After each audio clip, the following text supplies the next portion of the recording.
Има ли уште? Па ќе дадем уште еден план на Јас колку што може да завршам, ќе се согласам со мене дека повеќето од прашањата можат да се објаснат околу идентитетот на Македонија и македонците и континуитетот.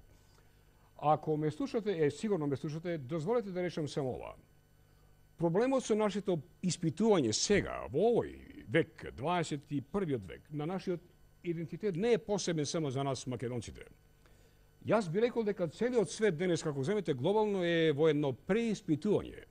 Целиот свет се наоѓа во една фаза на ентропија, на истрошеност на себе си самати. Ние сме соочени сега со една криза на пополека умирање на така наречените национални држави, кои што излегува во Европа некаде во 17-тиот век после 30 годишните војни и со Весфалискиот мир. Проблемите на нашето постоење како македонци од антика до сега не се само наши. Грците се исто така во еден грч. Јас мислам дека и оваа параноја, ако земете и оваа хистерија со грчите ја правуваат сега, околу нашето македонско прашање е токму нивната слабост за тоа дека тие седат на несигурно то и не знаат самите кои сте и шо се. Ако земете денеска и во една Америка има преиспитување на нивното од 230 годишно постоење. И таму имате судир на тоа кои се вистинските американци. Дали се вистинските американци ирците кои што дојдоа после паѓањето на ирското компирот, тоа кој беше слушате во 1860-те години, или пак се работи за евреите кои дојде и така натаму. Значи и во Америка постои проблем околу идентитетот. Постои проблем околу идентитетот и во Франција.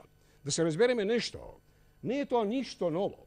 Она што е за нас битно е да ние докажеме дека сме тука на овие простори и по пат на писмо, и по пат на јазик, и по пат на историја на континуитет. И ако вие, господа, го слушавте излагањето на господинот Васил Илјов, за оние кои што се сомневате во тоа, токму тоа и затоа беа донесени овие мапи за да тој ви ги покаже и да се разбереме дека сме ние поврзани со тој народ и преку јазик, и преку традиции, и преку култури.